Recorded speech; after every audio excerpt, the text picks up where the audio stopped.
Never knew it could be so hard living on the go. That's essentially the beginnings of Into the Pacific, but just under other names, and it evolved with other names even after that over the years. Oh yeah. I mean, if we're talking like timeline, I forgot about ICQ, so that's probably like first, and then I don't know. We were just known as like church worship band or something like that. Youth band. Youth band. Yeah, I think that's what it was. And then we were Unparalleled Addiction for a long time. Yeah. And then Into the Pacific. Yeah. Right. Yes. Yeah, and that's a lot of years with each of those names. Lots of time, but with each, I would say, even with each name change, there was also a shift in what we were even doing with our music. Because by the time Unparalleled Addiction comes around, then it's like, okay, now we're going to get back to kind of what we were doing with ICQ, which was we're going to get back out and play shows wherever we can get our foot in the door, church or not. Like we're going for it. And then, that was our entrance into it was playing at Eon at the coffee shop, down the street from my house. Oh yeah. But I just remember that it was months and months before that show, maybe even 6 months before, when sitting down with Joel and talking, and he's like, I think it's time, man. I think we've been doing this church music thing for plenty of time, and it's not that we can't keep doing it, but like, what we were the songwriting and the performance end of what we did as ICQ was completely shelved for all those years. I feel like for a long time, at least 6. I want to say at least 6 years, maybe 7. And then we came out of the gate in 2008 with okay, we're redefining ourselves. We're going to give ourselves a new name, and we're going to go the performance route with writing songs, recording songs, hopefully, getting out and playing anywhere we can get in. So yeah, that was every name change kind of was a direction shift kind of along the way, but with essentially same core group of people for the most part. Oh yeah. So Karl, what when you think of, I know that's a big span of all that music dating way back, but when you think about it all, you've described some really cool, great moments. Are there any others that stand out for you as like, man, I will never forget this moment or this time period with the band? Man, there's so many, honestly. So it's a lot. I think if it was going to be put somewhat in a linear timeline, one of the first memories and it was one of those, again, unexpected things, you can't even plan, that was when you met your wife. 'Cause we were invited to play at that junior high school camp. Right. Whatever it was, Mount Lassen or something? At Jeunesse Park. Jeunesse Park, is that what it was? Park. Yes. Jeunesse Park. Yes. And I'm not allowed to forget that detail. I get in trouble if I forget that detail. Yeah, well, I'll always remind you. It's cool.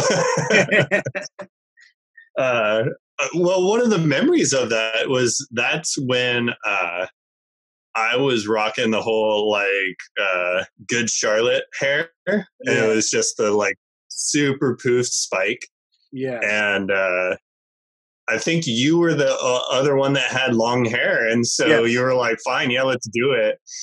And It was very much a challenge because I think we were sitting around and the kids are like, "Man, Karl's hair is so cool.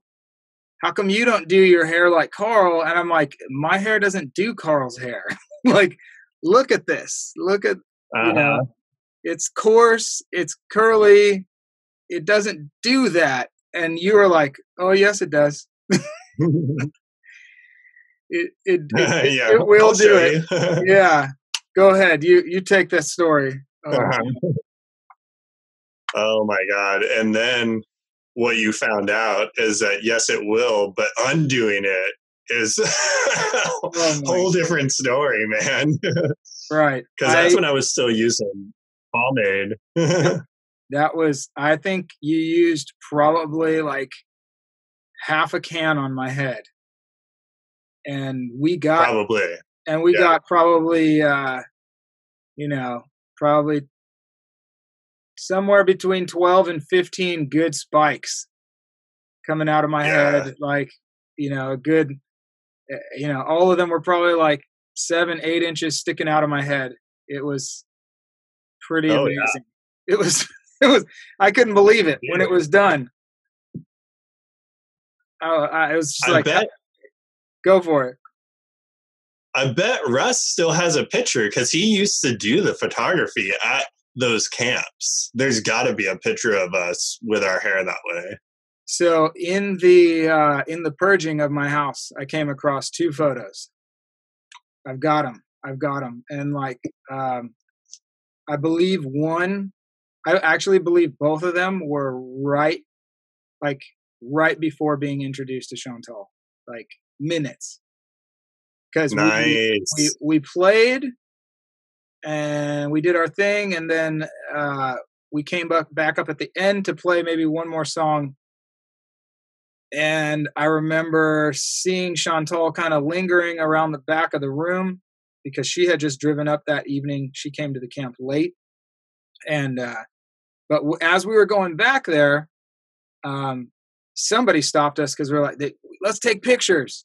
So we stopped and took pictures naturally. And then after that, got to talking to Chantal. So yes, that was a great moment. And I don't know have you heard that story from her side before? I think the way she tells it is when she came in and saw us, you and myself on stage with the hair, she's like, "Man, those guys believe in themselves." they are confident, but also she was like, "I really like that they're like willing to go all out for these kids at this camp."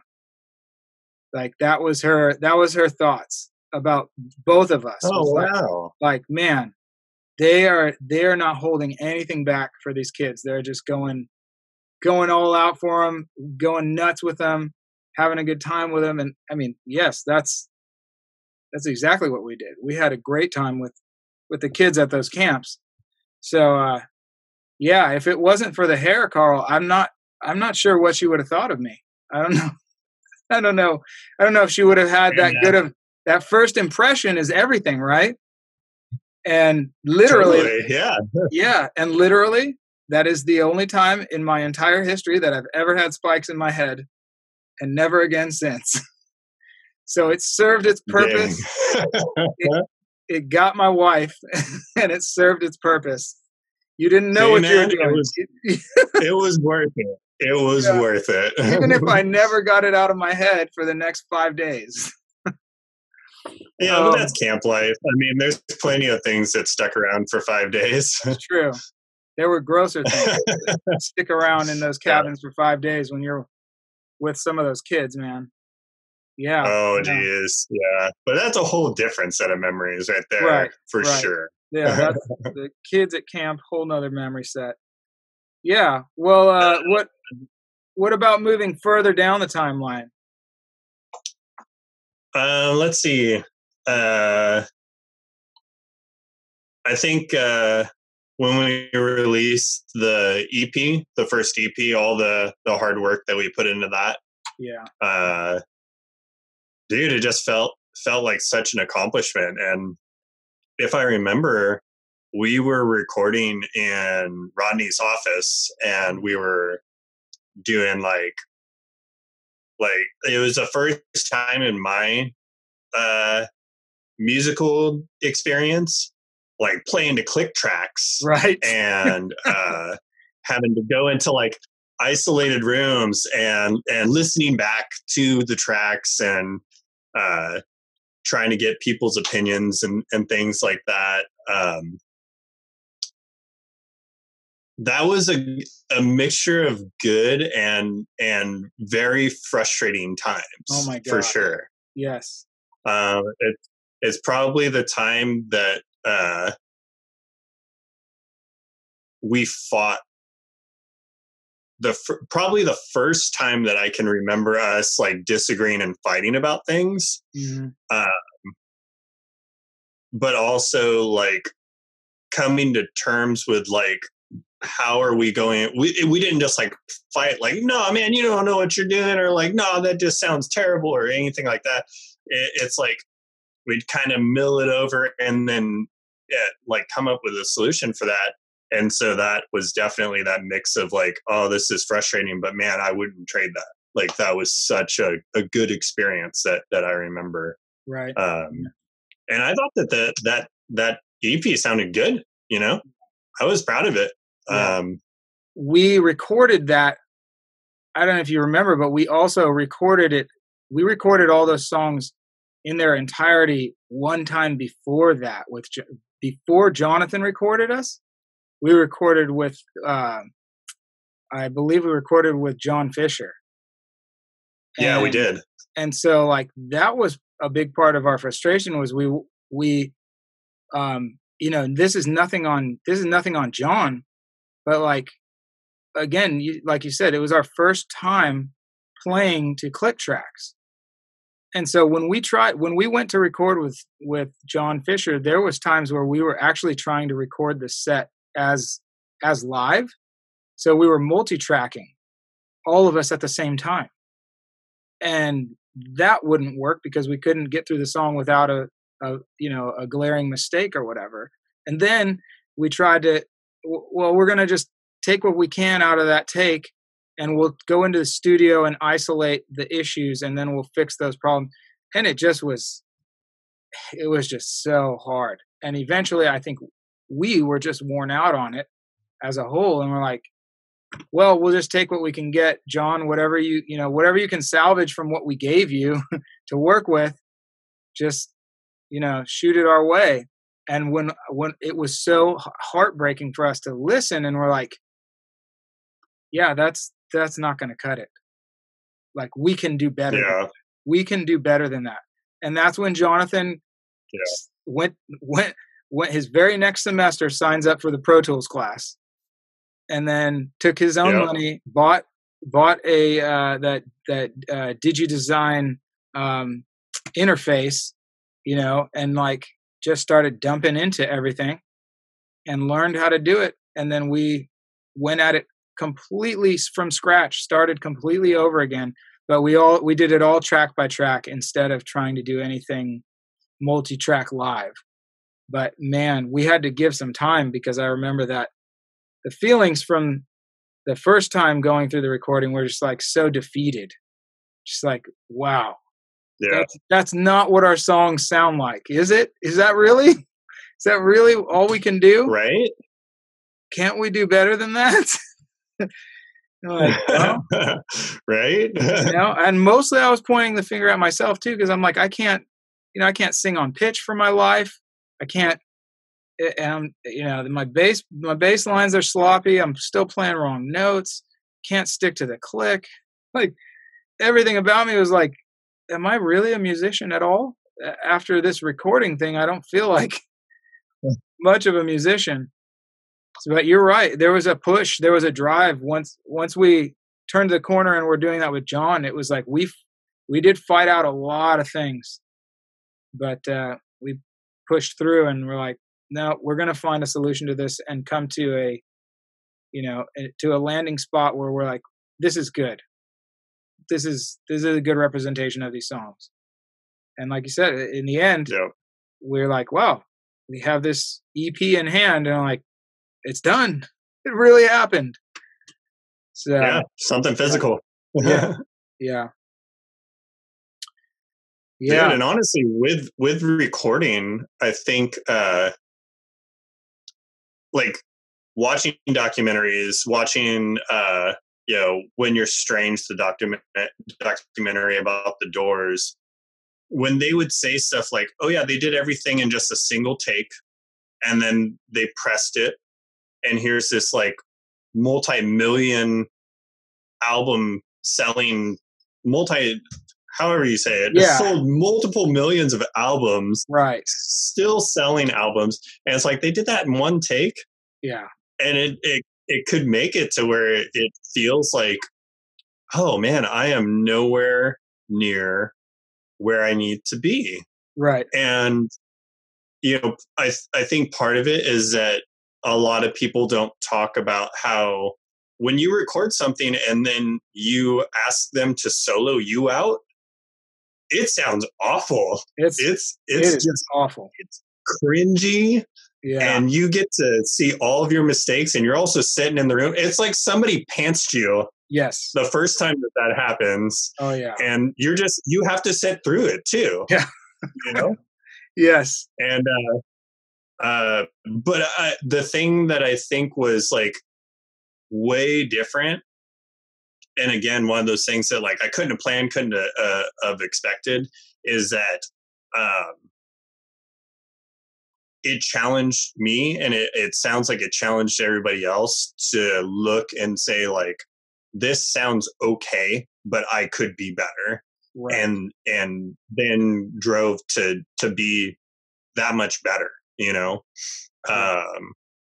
So it was, again, one of those things to where it's like I hate this right now and I feel so exposed, but also on the flip side of it, I wish that I could go back to those days because they were so beautiful, Yeah, man. Because there was so much growth in it. In the moment of in the moment, like you say, being exposed that way, so uncomfortable, so unnerving, but that it was so telling of the group to be like supportive of each other and not let anyone walk out of the room defeated, essentially. Nobody did that. I can't think of a time. I mean, I can think of nights when we shut down shop and it was like, man, that was a rough session, but we accomplished something. Like there was always something to hang my hat on at the end of every night.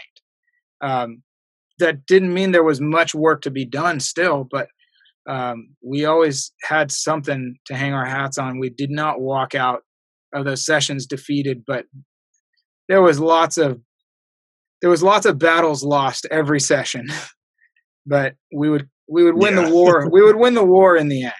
And there was a lot of support from each other. That was key. That was essential. Those moments where we, like I said, Jonathan had his way of kind of getting in my face sometimes. And it just was like the last person I expected it from.